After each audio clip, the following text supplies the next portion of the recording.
She ain't a fit because they move her toys around. They put her toys in the wrong place. All right, beautiful people. Let me pull this up.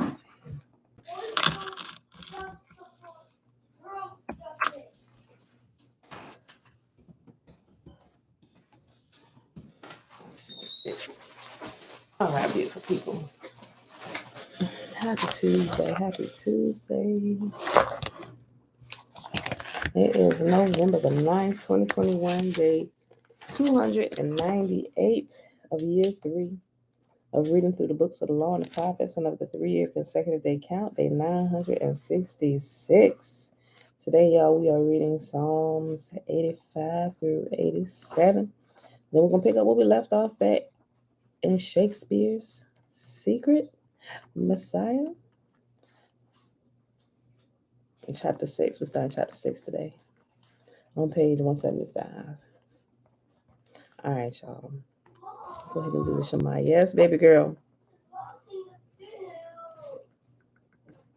Just put your stuff back where you want it, Pooh.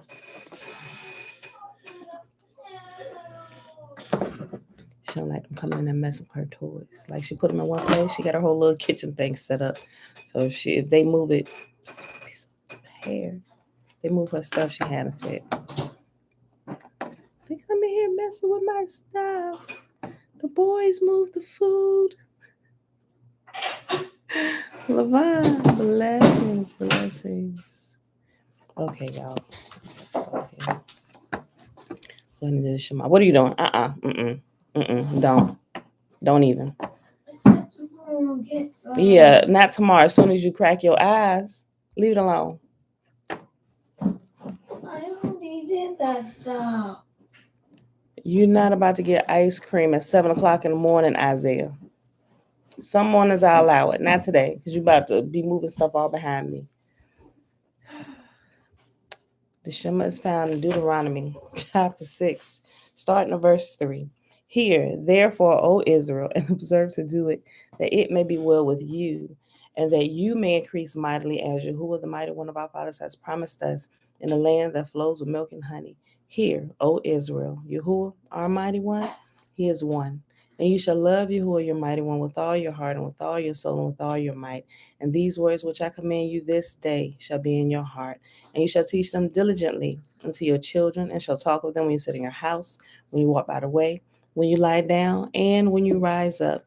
And you shall bind them for a sign upon your hand, and they shall be as frontlets between your eyes. And you shall write them upon the posts of your house and on your gates. And Yahuwah commanded us to do all these statutes, to fear Yahuwah, our mighty one, for our good always, that he might preserve us alive as it is at this day. And it shall be our righteousness if we observe to do all these commandments before Yahuwah, our mighty one, as he has commanded us. All right, beautiful people. Shayla, hey girl, hey, Betul Wabu. All right, y'all. Psalm chapter 85 is for the director of music of the sons of Korah, a psalm. You, Yah, showed favor to your land. You restored the fortunes of Jacob. You forgave the iniquity of your people and covered all their sins. You set aside all your wrath and turned from your fierce anger. Restore us again, Yahuwah our Savior, and put away your displeasure towards us. Will you be angry with us forever? Will you prolong your anger through all generations? Will you not revive us again, that your people may rejoice in you? Show us your unfailing love, Yah. Grant us your salvation. I will listen to what Yahuwah says. He promises peace to his people, his faithful servants, but let them not turn to folly. Surely his salvation is near to those who fear him, that his glory may dwell in our land. Love and faithfulness meet together. Righteousness and peace kiss each other. Faithfulness springs forth from the earth, and righteousness looks down from heaven. Yahuwah will indeed give what is good, and our land will yield its harvest. Righteousness goes before him and prepares the way for his steps. Pause 1 quick second, y'all. I got to send something that is urgent this morning. I'm sorry for a project. I'm sorry. Hold on 1 second. It'll take me one quick second.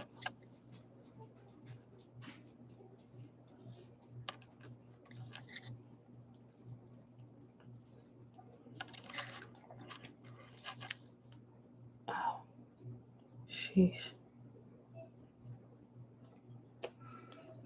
Might as well.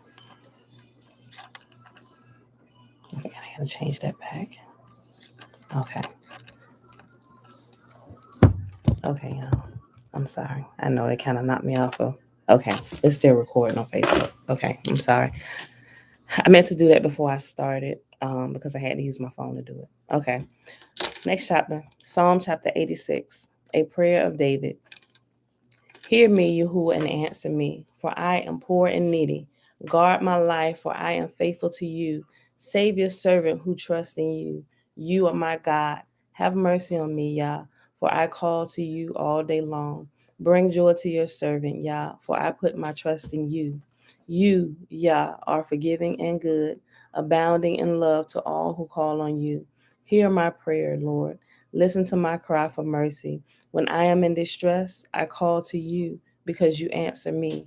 Among the gods, there is none like you, Yah. No deeds can compare with yours. All the nations you have made will come and worship before you, Yah. They will bring glory to your name, for you are great and do marvelous deeds. You alone are God. Teach me your way, Yah, that I may rely on your faithfulness. Give me an undivided heart, that I may fear your name. I will praise you, Yah, my God, with all my heart. I will glorify your name forever, for great is your love towards me. You have delivered me from the depths, from the realm of the dead. Arrogant foes are attacking me, O Yah.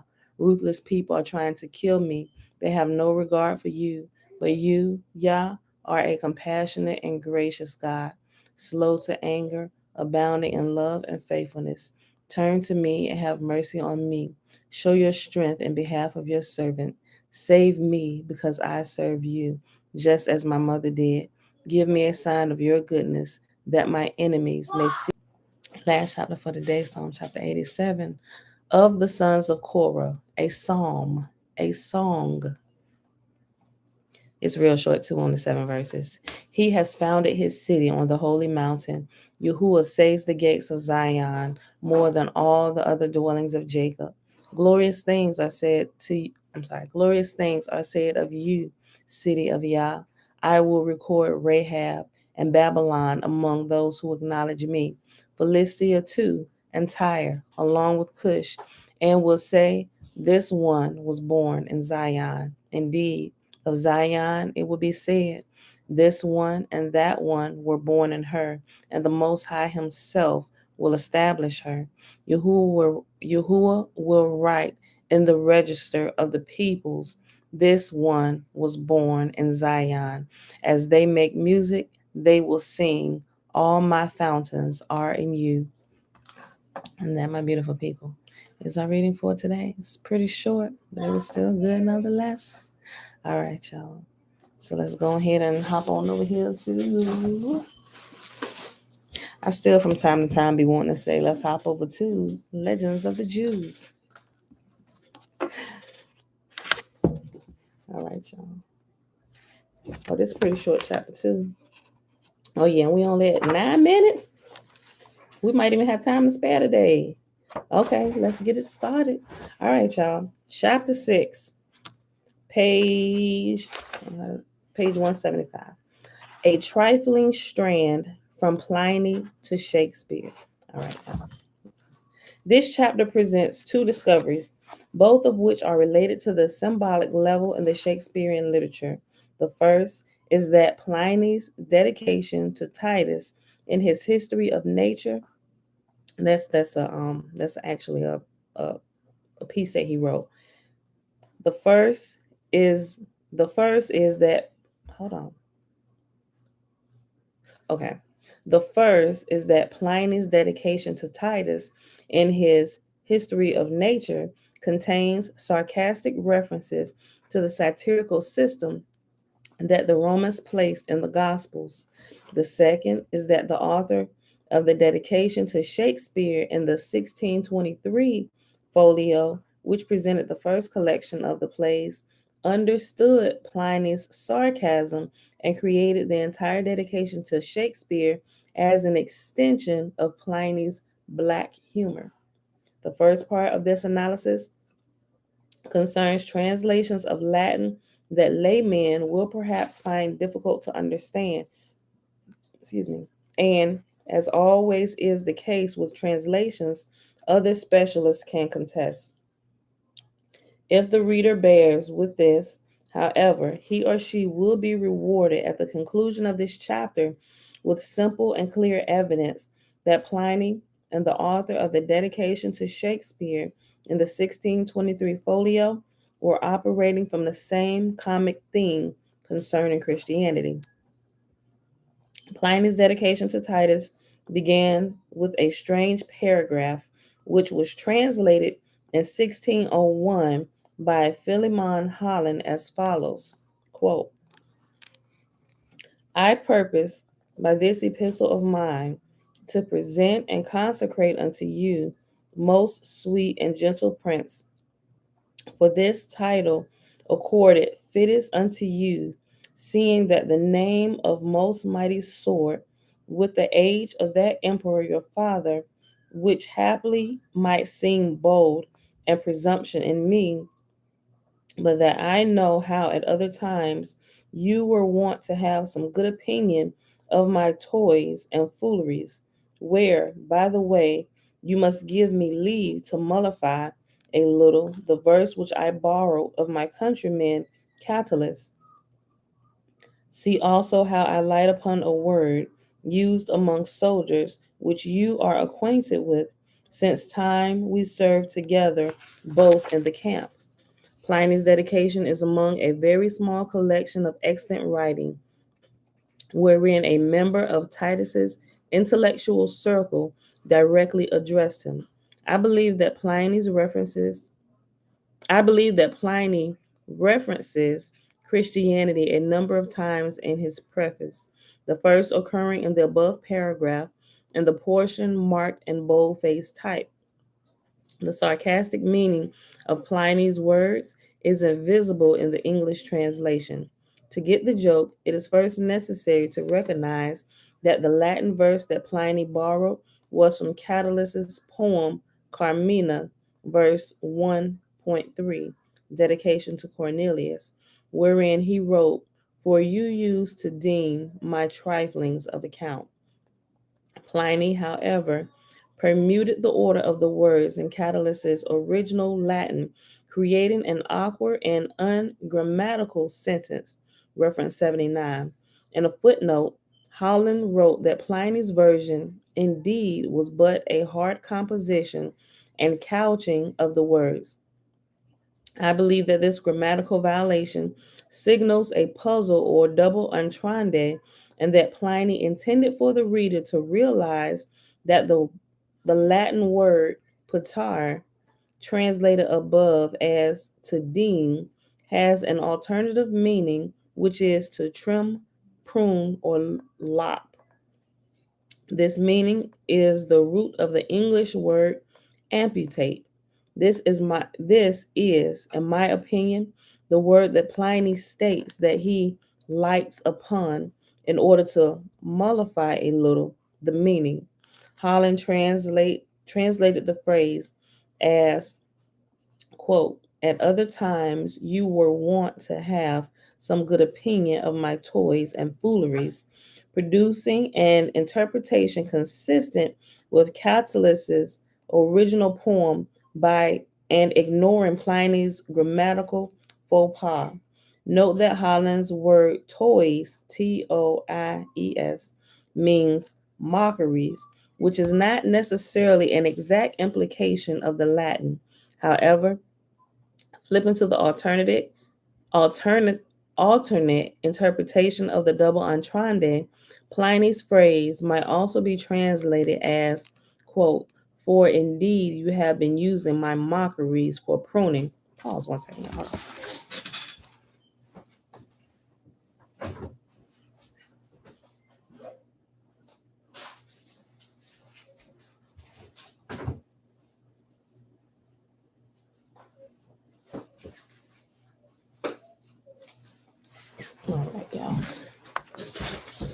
Okay.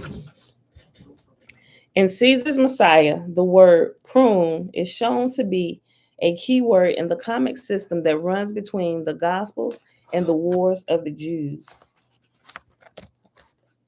Titus pruned the Jewish Messiah he captured on the Mount of Olives, and using the language of the Gospels, grafted in a new Roman messianic lineage onto the root and branch of Judaism. Pliny helps the informed reader to understand his sarcasm by noting that the word he lights upon was one that Titus was acquainted with since the time we both served together in the camp. This is an important detail because the place where the Jewish Messiah was pruned was the Koa, which Josephus mentioned as a camp where Titus was stationed.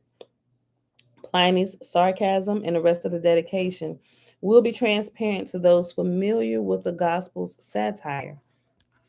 He goes on to state that he hopes that Titus enjoys this present work, which he will present, which he presents as a religious document and consecrates to Titus as much as he did his previous one, which he referred to above as his mockery.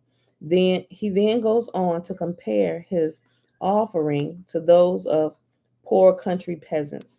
Quote, in which regard exceeding care above all things would be had, that whatsoever is said or dedicated unto you may beseem your person and be worth acceptation. And yet the gods rejected not the humble prayers of poor country peasants, yea, and many of the nations who offer nothing but milk unto them, and such as have no incense, find grace and favor many times with the oblation of a plain cake made only of meal and salt. And never was any man blamed yet for his devotion to the gods. So he offered according to his ability, were the thing never so simple. End quote. Plain cake made only of meal and salt is, of course, unleavened bread, a requirement for Jews at the Passover meal.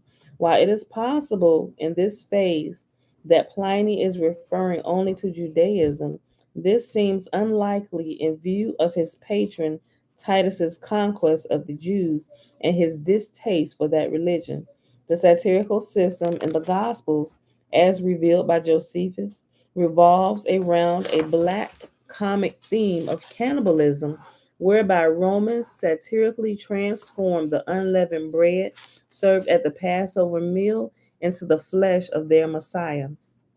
Moreover, note that this reference to the Jews supports the contention that Pliny was referring above to camps during Titus's Judean campaign, as that was Titus's most significant military campaign.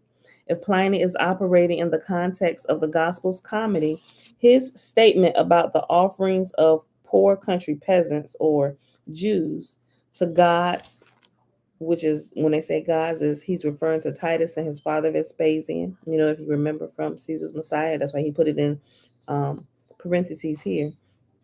I read it over.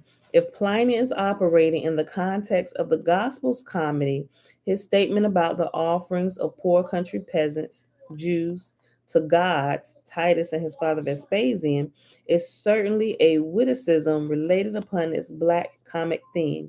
In other words, Pliny is building upon the Gospel's satirical level, whereby poor country Jews were fooled into symbolically eating the flesh of their Messiah at the Passover meal. Notice Pliny's comment, were, quote, were the thing never so simple, end quote. What could be complex about the offerings of poor country peasants? Given the fact that Pliny is addressing the creator of Christianity, the most obvious answer is simply that Pliny was joking on the fact that the new Judaism fooled its followers into symbolic cannibalism. We fooled that out before we even read Caesar's Messiah, didn't we? Whew. Another statement, if you were here for that, you know we because we talked about it a lot, right? Okay. Another statement in the dedication comments on how easy it is to fool poor countrymen with religion. Pliny wrote many things there that must seem right and dear and beholden for precious only because they are consecrated to some sacred things. End quote. If this statement is referring to the Gospels, it is brutally cynical, which is just what one would expect from one of the authors of the Gospels. While all of this suggests the possibility that Pliny is commenting upon Titus's new religion, the next passage provides even greater support for the premise. The passage begins with Pliny's expressing concern that critics in the future will criticize his writings. He then switches gears and focuses not on the general critics of his work, but upon a single woman. In the Holland translation, the woman's name is Mary. Quote, but this troubled me never a whit, for I am not ignorant that a silly woman, even a harlot and no better, durst encounter the Theophilus and write a book against him, notwithstanding he was a man of so incomparable eloquence that thereupon he came by his divine name, Theophritus, from whence arose this proverb and byword, Mary, then go choose a tree to hang thyself. End quote. In Caesar's Messiah, the famous early botanist Theophritus was noted as the scientific predecessor of Pedanius Discorides, the physician and botanist who accompanied Titus to Judea. Pedanius is satirically described in Wars of the Jews as capturing the Jewish Messiah and then metaphorically pruning him and grafting a Roman Messiah onto the Jewish root. In his writings, Theophritus used the same key Greek word, kalasai, to describe the pruning of the trees that Josephus used to describe Titus's instruction as to what to do with the captured Jewish Messiah, thereby beginning the comic root and branch pruning theme found in the Gospels. Further, Josephus describes Mary's son Jesus in the cannibal Mary parallel as a byword who will complete the calamity of the Jews. And that's quote and quote. So y'all remember that when it was talking about that. Let's see. Josephus describes Mary's son, Jesus, in the cannibal Mary parallel as a byword who will, quote, complete the calamity of the Jews, end quote. Therefore, Pliny's creating the absurd phrase, quote, Mary, then go choose a tree to hang thyself, end quote, and then calling it a byword is a reference to the system of the satire in the Gospels and the wars of the Jews. This phrase was not a proverb or byword. It is not in any other extant Roman literature, and Pliny calling it such. Yeah, and Pliny calling it such simply highlights the comic theme he is creating. If one reads any modern translation of Pliny's dedication to Titus, it will not contain the word Mary that is found in Holland's. For example, the current Loeb edition of Pliny's work, the passage is translated, quote, Theophritus, a mortal whose eminence as an orator won him the title of the divine, actually had a book written against him by a woman, which was the origin of the proverb about choosing your tree to hang from, end quote. This means that either someone removed the word Mary from the extant copies of Pliny, which is doubtful considering that there are a number of such editions, or Holland simply decided to add Mary to the sentence. The following footnote given by Holland to his translation of the critical Mary sentence seemingly builds upon this connection to being hung on a tree. Pliny actually used the word thyssera, which specifically means crucifixion. You said being hung On a tree.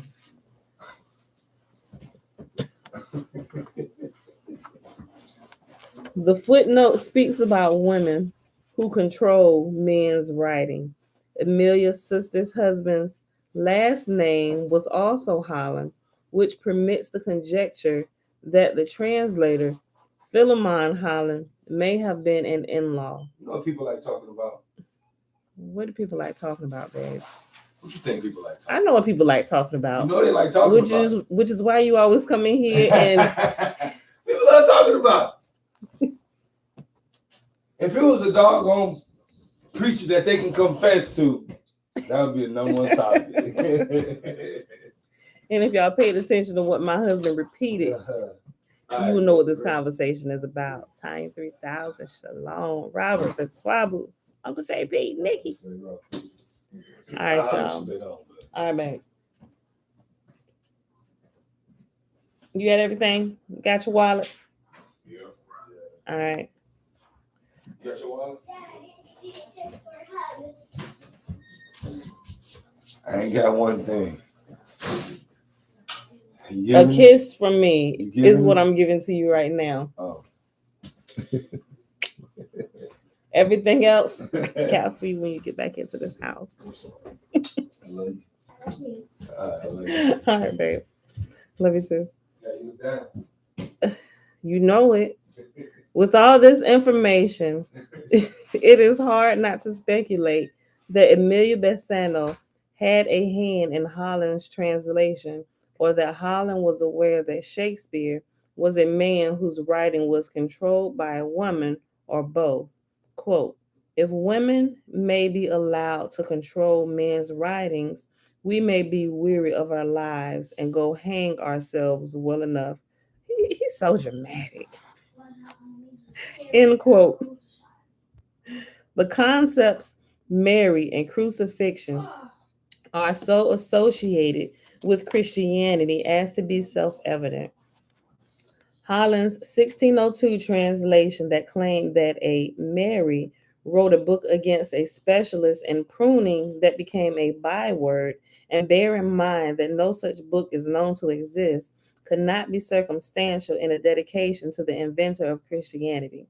To have added Mary to Pliny's collection of concepts related to Christianity, pruning, crucifixion, and byword, suggests that Holland was aware that Pliny's dedication to Titus was sarcastically referring to the Christian Gospels. Before showing how Pliny's dedication is linked to the Shakespearean literature, it is important to provide yet another passage from Pliny's History of Nature that relates to the creation of Christianity. The sarcasm in this passage should be comprehensible to readers familiar with the system of comedy presented in Caesar's Messiah. Pliny's description below of the balsam plant relates to the root and branch comedy within the Gospels. To see the linkage, To see the linkage, it only needs to be understood that the oil from the balsam plant was used by the Jews to anoint their Messiah. Therefore, it was natural for Pliny to have used the plant as a symbol of Jesus and thereby create a witticism depicting the Romans capturing this specific root from the Jews. Quote, but to all other odors, that of balsamum is considered preferable, a plant that has been only bestowed by nature upon the land of Judea. In former times, it was cultivated in 2 gardens only, both of which belonged to the kings of that country. One of them was no more than 20 jugera in extent, and the other somewhat smaller. The emperors Vespasianus and Titus. Well, that's Vespasian. They just put Anus. The emperors Vespasianus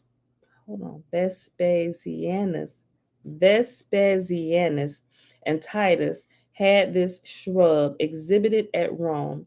Indeed, it is worthy of signal remark that since the time of Pompeius Magnus, we have been in the habit of carrying trees even in our triumphal processions.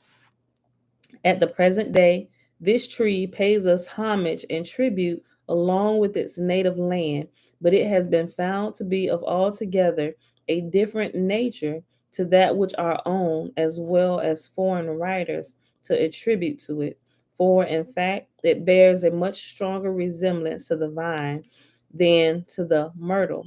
This recent acquisition by conquest has learned, like the vine, to be reproduced by mallet shoots, and it covers declivities just like the vine, which supports its own weight without the aid of stays. When it puts forth branches, it is pruned in a similar manner, and it thrives by being well raked at the roots, growing with remarkable rapidity and bearing fruit at the end of 3 years.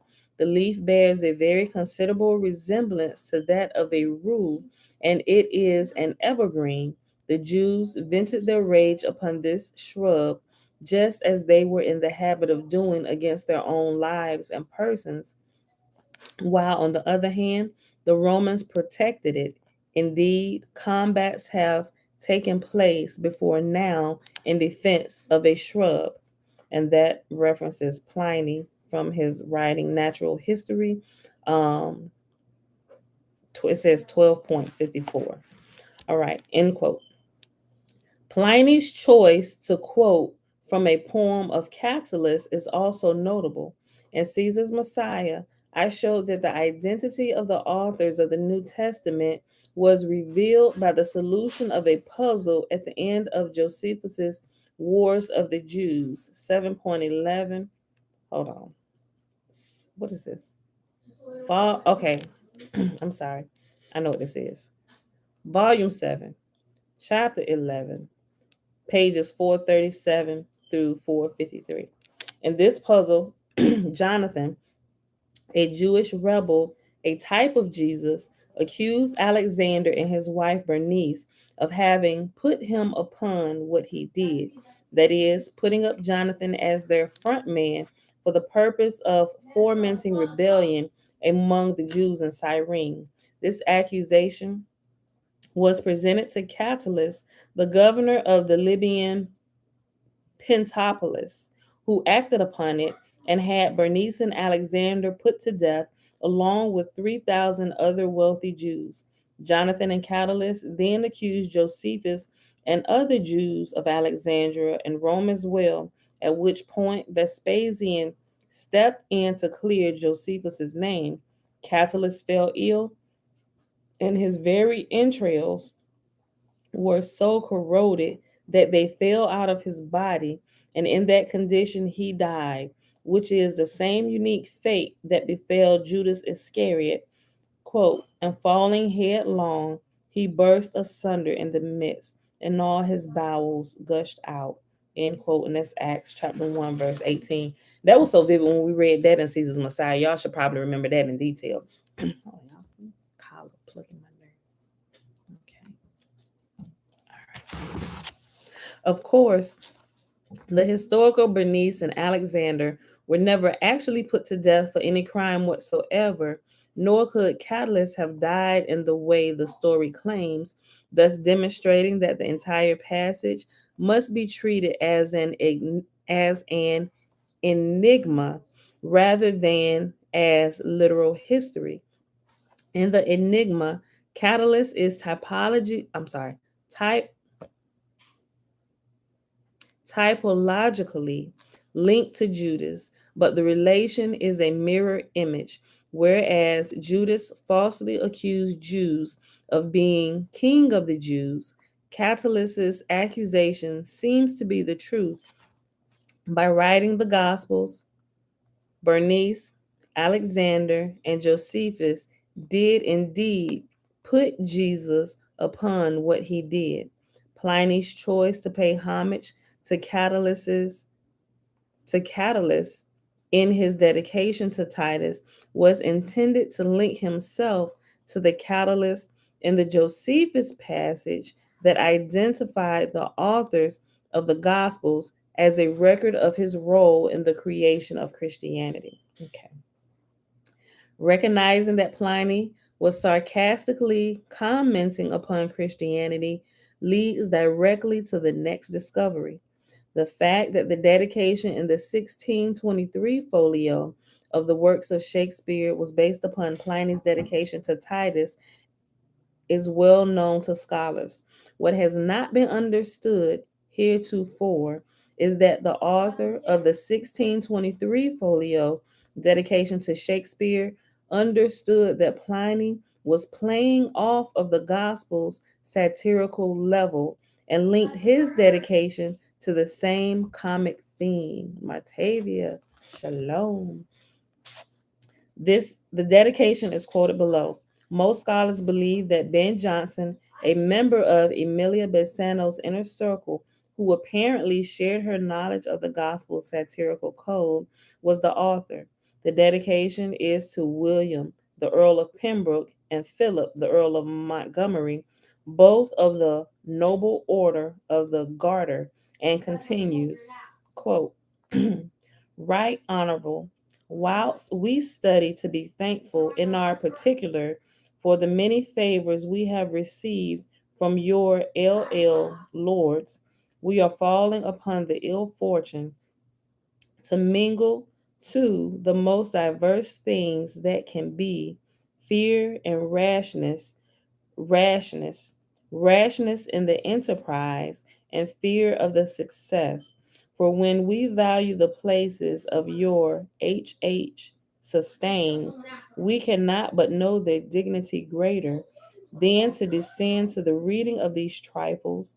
And while we name them trifles, we have deprived ourselves of the defense of our dedication. But since your LL have been pleased to think these trifles something heretofore, and have pros- prosecuted both them and their author living with so much favor, we hope that they outliving him, and he not having the fate common with some to be executor to his own writings, you will use the like indulgence toward them you have done onto their parent. There is a great difference whether any book choose his patrons or find them. This hath done both. For so much were your LL, it's two L's, y'all. And over here, the first time they said it in parentheses, it has lords. So I guess it's referring to their lords. Okay.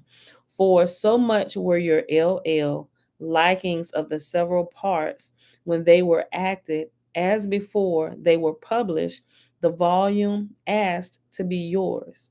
We have but collected them and done an office to the dead to procure his orphans, guardians, without ambition either of self profit or fame, only to keep the memory of so worthy a friend and fellow alive, as was our Shakespeare, by humble offer of his plays to your most noble patronage, wherein, as we have justly observed, no man to come near your LL, but with a kind of religious address, if hath been the height of our care, who are the presenters, to make the present worthy of your HH by the perfection. He didn't say what HH is, y'all. This is like the second time. But there were must also crave our abilities to be considered, my lords. We cannot go beyond our own powers. Country hands reach forth milk, cream, fruits, or what they have, and many nations we have heard that had not gum and incense obtained their requests with a leavened cake. It was no fault to approach their gods by what means they could, and the most, though meanest, of things are made more precious when they are dedicated to temples. In that name, therefore, we most humbly consecrate to your HH these remains of your servants, Shakespeare, that what delights is in them may be ever your LL, the reputation his, and the faults ours, if any be committed, by a prayer so careful to show their gratitude both to the living and the dead, as is your lordship's most bounden John Hemmenge. End quote. And that was by Henry Condell. The author links his dedication to Pliny's sarcasm concerning the gospel in a number of ways. The first is used by the word trifles, which he repeats 3 times at the beginning of his statement, the same point that Pliny uses the word in his dedication. Though trifle is normally thought of today as something trivial or insignificant, its original meaning is actually mockery, as the word stemmed from truffe, which means to mock or give. This may also this may have also been Pliny's meaning when he used the equivalent Latin word in reference to the Gospels. The author of the folio's dedication is thereby repeating the wordplay concerning mockery that Pliny created using the key Latin word puter above. The author is reversing Pliny's sarcasm, however. It is not the Jews who are being mocked, but the Gentile believers in Shakespeare. The folio's dedication also reveres Pliny's sarcasm by paraphrasing two passages that Riley commented upon the Gospels. Quote, country hands reach forth milk, cream, fruits, or what they have, and many nations we have heard that had not gums and incense obtained their request with a leavened cake. It was no fault to approach their gods by what mean they could, and the most, though meanest of things are made more precious when they're dedicated to temples. End quote. These statements are clearly reiterations of the two statements in Pliny's dedication that are sarcastic comments upon Christianity. Quote, poor country peasants, yea, and of many nations, who offer nothing but milk unto them, and such as have no incense, find grace and favor many times with the oblation of a plain cake made only of meal and salt, and never was any man blamed, yet for his devotion to the gods, so he offered according to his ability. Many things there that seem right and dear, and be made precious only because they are consecrated to some sacred things. End quote. Notice, however, that the author of Shakespeare's dedication, though clearly basing his text upon Pliny's, has carefully changed a plain cake made of meal and salt to a leavened cake, thereby satirically indicating that Shakespeare was not Jewish but was Gentile bred. The author of the dedication in Shakespeare's folio ends his spoof of Pliny's dedication to Titus's by referring to Shakespeare's literature as, quote, these remains of your servants, Shakespeare, end quote, which clearly can be seen as relating to the corpse of Shakespeare. Further, by connecting Shakespeare's remains to the Passover meal, the author repeats the extraordinary theme that runs throughout Emilia Bassano's poem Salve Deus Rex Judaeorum, the creation of a literary paschal lamb or Passover lamb. In this instance, however, it is not a Jew, but the perfect Gentile Shakespeare who is the supper, and the author is not suggesting that he will be eaten by Jews, as in Salve Deus by Christians.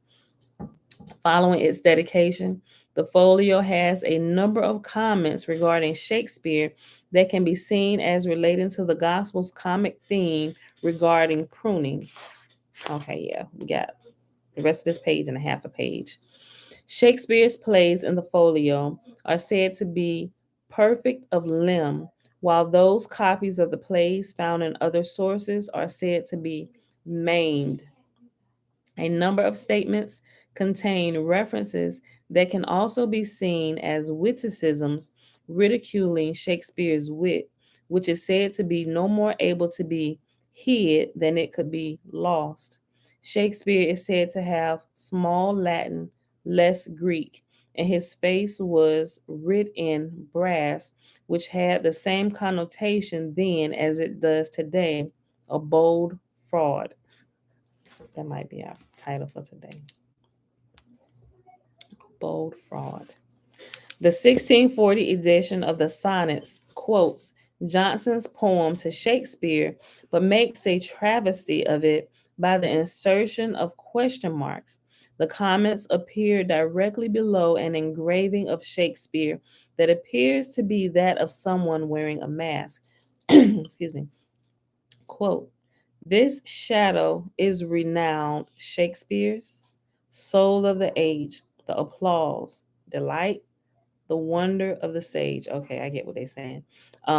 So these really should be sentences, but it throws it off by making the periods question marks at the end of the sentence. Okay, I'll say it again. Quote, this shadow is renowned Shakespeare's, soul of the age, the applause, delight, the wonder of the stage. End quote.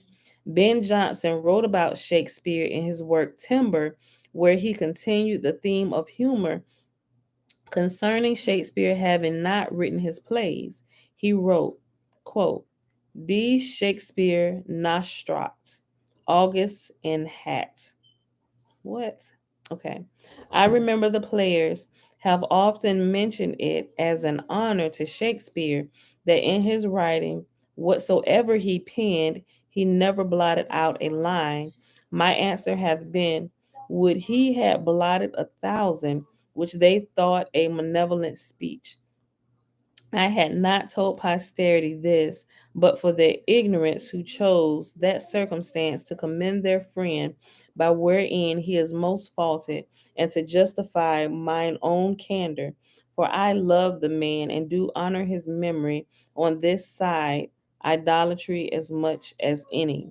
He was indeed honest and of an open and free nature, had an excellent fantasy, brave notions, and gentle expressions, wherein he flowed with that facility that sometimes it was necessary he should be stopped. Supplement. Okay, this is some kind of saying. Suffla man. Hold on. Suffla menandus orat. As August said of Horatius, his wit was in his own power, would the rule of it had been so too. Many times he fell into those things, could not escape laughter, as when he said in the person of Caesar, one speaking to him, Caesar, thou doest me wrong.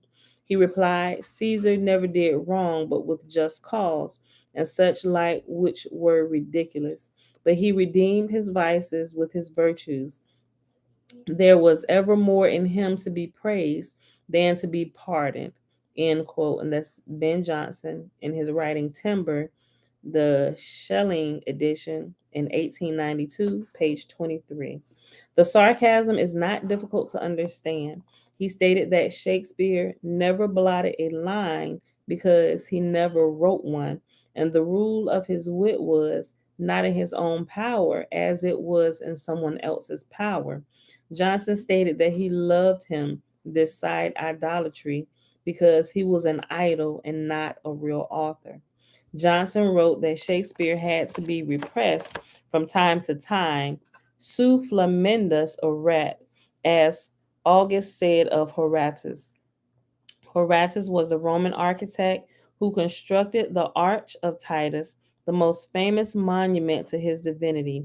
Johnson recited an antidote wherein Shakespeare stated, Caesar never did wrong, but with just cause. A statement that Johnson wrote was ridiculous.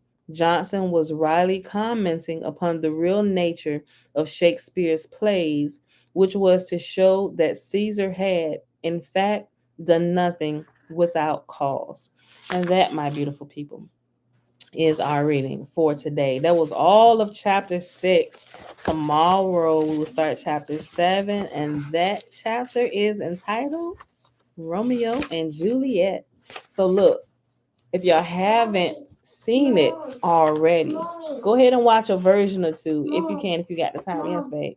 After you done, us can go to Jaden's party. Her party is not today, baby. Her party is in 2 weeks. You said I could. Yeah, I know. Because I said we have to go find something to wear. It's like a little tea party, brunching party thingy. So we gotta be all cute and stuff.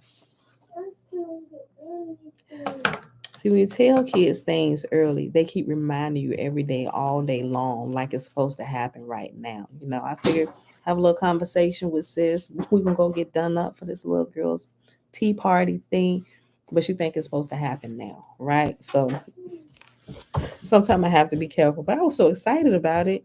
You know, I was like, let me tell her so we can go, you know. Yeah, no. Like at least ever since I told her yesterday, at least once every hour, we're going to the party now. We're going to get our stuff. We're going to what she called it? She said, we're going to get our mani petty.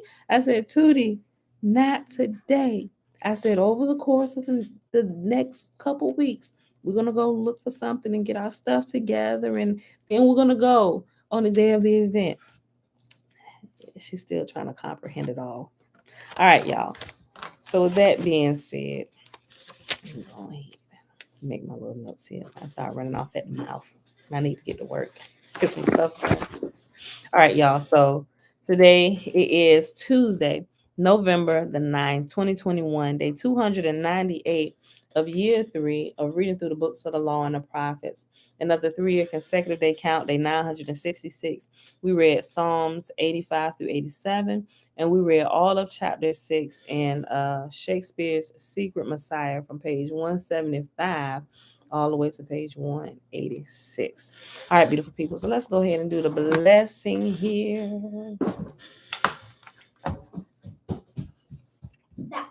You back? Yep, I'm right in the video. Okay. How many of y'all excited that the courts for now have put a stay on the mandatory You can read. hold on, Pooh. The mandatory vaccinations. It's not permanent yet. Not permanent yet. That's what they said, but they working towards that, getting it permanent, right?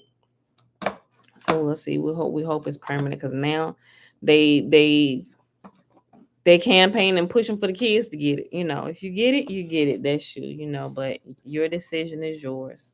But I personally think you shouldn't. That's no different from some violator forcing themselves on you, doing to you and your body what they want to do to you without regard to how you feel at all, right? The United States, they're the biggest bullies on the block, right? Let's go. Let's end the And they video. try and fool you into thinking that you want this, right? They are a bad lover. They are a bad lover, right? Stop, Pooh. Stop, Bella. Stop. You keep hitting my hand, knocking this thing off of here. So hopefully, it'll all this will fall into the category like the flu shot did, right? Where it'll be your choice. Well, it'll be your choice whether you want to get it or not, right? Nobody's gonna make you do it. You shouldn't have to lose your job because somebody's forcing you to do something, right? And what's crazy is if they make this permanent, I'm wondering if they're gonna give restitution to those who have already lost their jobs because they refuse to take it, or the people who have walked off their jobs. I'm wondering if they're gonna allow these people to come back and give them their positions back, right? So that's my prayer that they'll stop. That give me that one. Bella, you want to sit here with me in this? You can't be doing all that. Zeno, give me that. Come here. Give it here. What is this? For my doll hair. Oh, no, give it here. What is it? Give it here. Well, whatever it is, it's pink, and I know it doesn't. Oh, it's pink. It don't belong to you. Give it here. Whether it was I'm Tara's sucking or thumb. okay, so you want it back, but now you don't want it when he gave it to you because he was sucking his thumb. Make up your mind. He was sucking his thumb with it. So hopefully, you know, they'll be able to work this thing out, right? Stop and like it. I said, hey, stop. It'll just fall into the category where it will continue to be each person's own individual choice, whether Me they and Mom choose to see get, that. you know, so but the U.S. courts done bought some people a That's little in the bit of time. video. Why they trying to work through this thing, right? Stop it hitting me. Bella, really? If you want to do all that, you will need to go, and I'll end this by myself. Okay, are you good? Are you good? Okay. All right, y'all. But anyway, I'll be keeping up with that, and I'll be letting y'all know. Y'all gonna probably be keeping up with it too, but I mention it from time to time just to see where the whole process is at, because it does kind of affect us a little bit with some of the contracts. I think I mentioned to y'all before. One of Mom, our contractors, Mommy, yes, I sent the video. in a second. One of our contractors, well, yeah, contractors, which is a contract for us, they're requiring that um, all of their employees get the vaccination by the end of the year, December 31st, right? And we were talking to a couple of actual employees in there that we work with for the contracts that we do. Bella, quit. They were saying that their company, although the government says that you either take the vaccination or you have to produce 2 negative tests weekly, which they figure, people gonna get tired of going twice a week getting this done. They're hoping to wear people out in order to um indirectly make them take the vaccine, right? That's what that's all about. If you haven't figured that out yet, oh well, we'll make them, we'll inconvenience them as much as possible, until they're tired of being inconvenienced and just go along with our plan. They didn't say it, but if you go through and you read and you listen to them, that's exactly what they're doing, right? Okay, you don't want to get the shot, then you're required to get two. And some people, that would mean if their working hours is 9 to 5, and if clinics close, either they're going to have to put in vacation time or take the day off. And if they're requiring this twice a week, some people only have so much vacation time, right? Some people, after a while, you may be able to start it, but after a while you may not be able to keep up with it, unless you find a clinic or something open on the weekend where you can make sure you get them 2 tests done. But then 2 days back to back, they have to be spaced out a little bit. Like all of these things, I was like, they ain't slick. The government is not slick. So with the mandate to get tested twice a week and produce negative results, that's designed to wear you out, to make you go take the shot. Right now, like I said, there's nothing against those who have chosen to take it. It's your decision, and that's okay, right? But for those who have chosen not to take it, they shouldn't feel like they're being pushed into a corner, backed into a corner, because they don't want to do what you think they should do with their bodies. Each person's body is their own responsibility, and you're not going to make me do something with my body that you think I should do that you're doing with your body, right? So hopefully all of those, like I said, and all of those that have taken it, that are here, because they're not to put any business on the street. Some people have been forced to take it, so to speak, because it's their livelihood. Like I really began to look at this in a different way a few weeks ago by talking to some people we work with, right? They've with one of our contractors, they've been with this particular company. They're literally at retirement age, right? They got about 3 years left before they retire. And her husband passed away last year. Hasn't even no, it's just been a year since he passed away. He passed away. They have a daughter. The daughter is about to have their first grandchild, right? And she's the daughter who's about to have the child is not that stable yet in life. But the person who we talk to that we work with, like I said, she's due to retire in about 3 years. She's been with this company almost 20 years, right? And she gets great benefits, the retirement plan, 401k, all these things have been built up over the years. And she was totally against this, taking the vaccine to keep her job, right? But then she began, hey, stop. That is too much.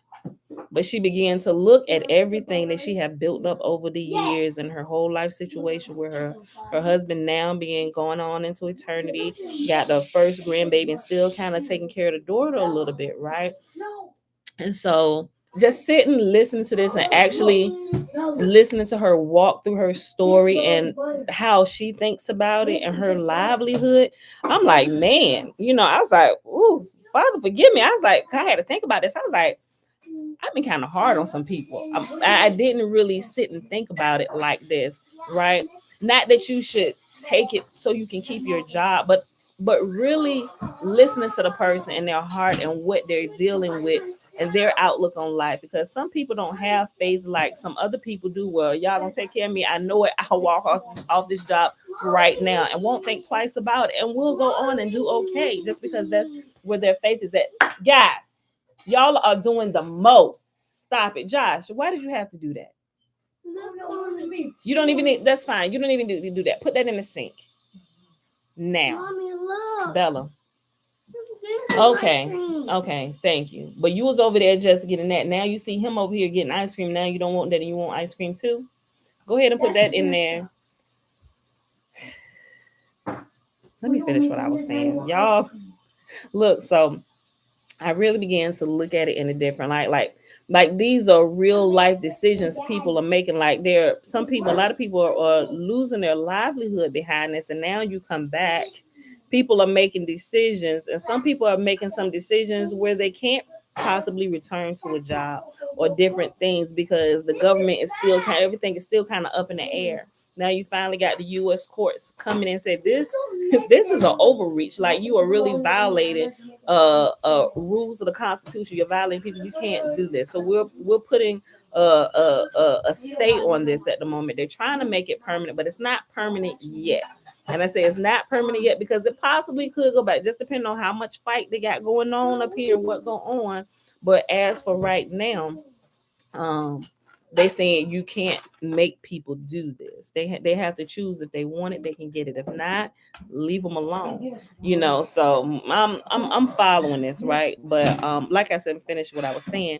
It really made me sit and think about people who actually have to deal with this decision, because we've been self-employed working for ourselves since 2008, right? So it doesn't affect me and my family the way it's affecting other people who work for other companies and that are not self-employed, right? So it's I'm looking at it at a bit of a different light, and everybody doesn't work for somebody like us, where it's like we're not making this mandatory. We're not if you want to get it, it's fine. It's a couple of our employees that's gotten it, and that's okay. And there were other ones like, all right, that's your choice. We're not going to make you. You tell Josh I'm not getting the small cup. We're not going to make you do that, right? Because that's not our place. Because if you do go get this and we mandated it, it's possible, because everybody don't have their paperwork in order, making their people sign off. Because if you go take this and they find out that something happens to you and it's a cause of you going to take this mandated shot, people gonna have lawsuits and all kinds of cases against them. Not on my watch, right? It's your choice, right? I'm pro-choice. So but yeah, that's where I stand on that. Oh, Trina, you right. I just saw your comment. I remember that. Yeah. She said, you remember they did nothing when they kicked people out of the military about the anthrax. Then it was not mandatory later. Right. I remember that. I remember a couple of my friends. You are kidding me. I remember because I was working TAD security while we was going through all this. Bring it back. Bring it back. Bring it back, Josh. Bring it back. Okay. Wait, whose bowl is this? Hers. Bella, girl, that is enough. I need to hurry up and get out of here. But yeah, Trina, you're absolutely right. So they probably won't, right? So they probably won't go back. And Bella, That is uncalled for. That is uncalled for. I'm gonna take what you have.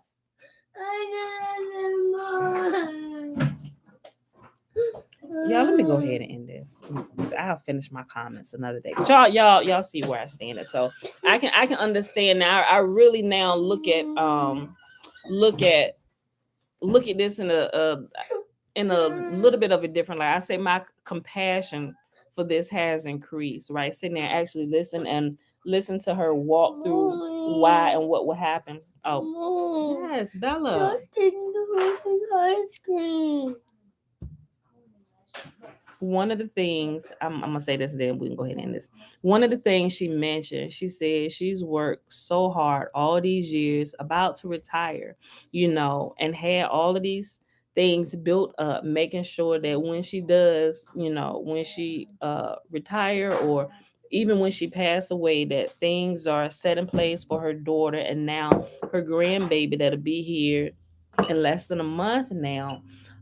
She said if she was to walk away from this job, and she got freaking awesome benefits. This contract that we work with, they pay her good. She said if she was to walk away from this, she said she would pretty much lose not lose everything, but there are just some things she would lose and wouldn't be able to get back. And if she went too long where they had to fire her, it's possible she could lose even more. And so she had been talking to her family about this, and what the job said, because they were one of the ones, because this particular company she works for gets big contracts from the government, right? So it's like, I'm putting my thumb down on you, they putting their thumb down on me, I'm putting my thumb down on you, right? So they just passing along. Like I said, they weren't even considering the two negative tests a week. They're just saying all of our people have to be vaccinated. That's it, right? And they said subs too. It was like, well, we're gonna keep on taking these projects, and then when you make it mandatory and you push the subs out, deuces, right? We know how to stand on our own. But she said she was talking to her family. They were saying, well, just quit your job, come back home. And she's from a small town. Now that's in the video. Bella, stop, because you're doing the most this morning. I'm gonna end this video when I'm ready. So I'm about to put you off my lap and you can go upstairs. So you can do that whining somewhere up there, because it's unnecessary. So her family was saying, well, you come back here, you always got a place back here at home. But because she comes from a small town, right? And she wouldn't, even if she got a job there, she said the best job that she would be able to get if she went back home where her family is, she said the best paying job in that small town is Walmart. She said, and I'd be DAMN if I'm gonna leave this and go to a Walmart job and not be able to take care of myself in my last days. And I spent all this time building this up. She said, I can't. She said, I can't. She said, I look, and this kind of broke my heart. She was like, I don't want to take the shot. She said, but I absolutely cannot do that. Right. Like she was at tears, like, because she felt, I'm getting all teared up because, we love her. Right. We done built relationship with her over the years. But she said, I absolutely cannot leave this and go to this. She said, because we wouldn't be able to live. We wouldn't be able to take care of ourselves and stuff, So I'm just like, man. And that really, it really did something to me, So I got different people emailing me about kind of like the same situation. Some people may actually lose their job by the end of the year if something doesn't change, And so my prayers have been kind of different. I'm like, man, Father, forgive me, because like I say, everybody is not self-employed. Everybody doesn't have their own business. And the outlook on this is completely different from those who are self-employed and run their own business, like my husband and I, and, from those who actually depend on their livelihood to come from another company that they don't control, So I'm like, man, I'm just like, this is tough. It is really tough, I definitely wouldn't want to be in that situation, but in a way, like, we kind of are, but it doesn't affect us like it affects some other people, because we kind of control, and we can switch and do things and really don't have to depend on you. There's other ways we make money to where we don't even have to come be in your face to where it's required that we have a shot, right? So also during this time, like I said, I'm not sure how fast this process is going to move, or if the stay is going to become a permanent thing, where it's not mandatory for you to take it in order to keep your job or to fly out to do anything. But I would say this is a time to start being creative. And if you work for somebody, if you have a skill, if you develop the skill over the years, can you take that skill and turn it into a business for yourself, right? Some people may be under the gun, you don't have a lot of time, so I would say use your waking hours along with your prayer, believing, and faith. Start looking for ways where you can enrich yourself and capitalize on the skills that you already have. Like for example, because it's the easiest thing. Say if you work, for an IT company or something, right? You by working for an IT company, you've learned a lot of skills. You learn how they run their business, depending on what position you had.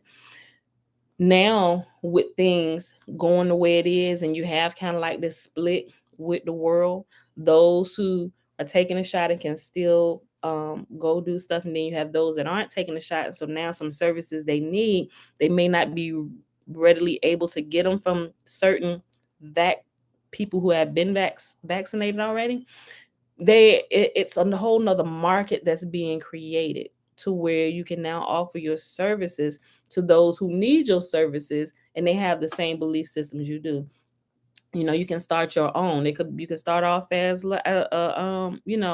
just a sole proprietor or whatever, but now you're creating income for yourself and not relying on somebody else. But with that, it brings more responsibility, because now you are the one that has to bring business in to make sure you get paid. You got to make sure that your processes are in order to make sure you actually get paid on time. And if your services cost a lot, are you going to require your customers to pay you all up front or put down a deposit? If it's people or companies, like new clients, we require a deposit for our services before we get started with you. And some of them full payment up front, right? Especially if we have to purchase some product to do this, we require that to be paid up front. But you can do that when you're working with businesses. We do business to business type of business. It's a little bit different when you're doing like business to individual. The payouts are a little bit lower, which means you have to have more clients, right? So things like that. Or if you work for a tax practice, like something I do, that's a skill I have. It's a skill that I have. If that's your main job, so you work for a company and they're requiring it, this is something that you can easily step out on your own and do. Start talking to your family and friends. Hey, they probably already know you do taxes. You can begin doing that. And then you begin to market your service and let other people know, and you get more clients. You see what I'm saying? So kind of get creative. Think about what skills you already have. Like I said, if you're under the gun, and if this continues to go and this stay is lifted and it becomes mandatory forever, what are you going to do? At least begin to think about it, right? What can you do to survive? Going digital would be ideal, because like marketers, they don't have to worry about the vaccine. They don't have to worry about. The most they probably have to worry about is if they travel internationally a lot, but there are a lot of restrictions being lifted off the airports as well. They can easily go get their test twice a week or once a week or 48 hours before they fly or what have you, right? So you have to begin really thinking about these things, especially if this is the position you are in, right? So I just wanted to say a little bit about that. All right, Bella, we're about to end it. All right, y'all. So I want to help y'all in any way I possibly can, So don't forget. And I had my mom and I was talking about something. Um, but I don't exactly really know how to set this in order yet. ready. Yes, babe. I'm ready. For the religious exemption, right? For those who need, like I said, I gave you the letter where you can use it as is, but adjust it to what you need it for. Was thinking about a way to where, like, I'm not sure, like if they come back to verify your religious exemption, some people, they have kind of stepped away from the church and they just live life according to the principles of the Bible, and some places may want to know, hey, well, what congregation are you a part of? So they can call and verify with the congregation, right? And a lot of people here, they don't necessarily visit a congregation. It's like, this is the place they come, right? So I'm like, nah, I didn't think about that. What could we put in place for people who need that? But how could we prove that you're actually here, right? So I don't know. I was like, well, if they want to verify, they could possibly go through and look at the old videos. They could probably see people who are here a lot and how they interact with the video. That's proof because they're time stamped and everything. When you make a comment under the video or whatever, they can say, okay, yeah, this person seems to be here like daily, or they're interacting. If they come back and look at some of the videos, she interacts, calling out names. I don't know. I'm just kind of thinking about it. I want to make sure it's legal. Like I said, if I can help in that way, I absolutely would. I just need to figure out how to do it and make sure it's all legal, right? So if they come by, oh yeah, I know this person. We may not have met physically in the flesh, but if we chatting back and forth or maybe connected to each other's social media, we kind of know what each other look. Well, y'all know what I look like. I don't know what half of y'all look like. Unless y'all got a picture of y'all done requested friends on one of the social media avenues or whatever, right? But y'all see what I'm saying. But I'm looking into that to see how that can be done, and that way I can issue personal exemption letters to people who ask me, like, who have been here for a while, right? So I'm looking at that, like I said, all the legalities and all that stuff on how to do that. And so I'm looking into it, y'all. I ain't say I got it, but right now I'm just offering you the exemption letter. Take it and do with it what you need to do with it, right? So, but I am looking into it, y'all. I really am. All right, so with that being said, let's go ahead and get out of here. The blessing is found in Numbers chapter 6, verses 22 through 27. And Yahuwah spake unto Moses, saying, Speak unto Aaron and unto his sons, saying, On this wise ye shall bless the children of Israel, saying unto them, Yahuwah will kneel before us, presenting gifts, and will guard us with a hedge of protection. Yahuwah will illuminate the wholeness of his being towards us, bringing order, and he will provide us with love, sustenance, and friendship. Yahuwah will lift up his wholeness of being and look upon us. Our name. And look upon us, and he will set in place all we need to be whole and complete. And they shall put my name upon the children of Israel. No, Mom, I'm put our name. Okay. And they shall put my name. No, not our name. They're not putting our name on people. They're putting Yahuwah's name on people. Look, you can't change this. They shall put my name upon the children of Israel, and I will bless them. All right, beautiful people. That's it. Stop laughing! We got too much going on over here. All right, y'all. I love y'all. I see y'all back here Mommy, tomorrow was morning, laughing. bright and early, 7:15 a.m. Eastern Standard Time. She don't be playing about it in Facebook. Mom, shalom. Oh, wait. Oh, okay. It's good. It's good. Go ahead and end this too. Got it. Mm-hmm. Oh, yeah. You got to blow it up. I'm sorry, because it doesn't show the button. Okay. There you go. I just pressed. Me and you pressed it at the same Ready. time. In string. In Bye, y'all. string. Peace. Okay, Mom, look. All right.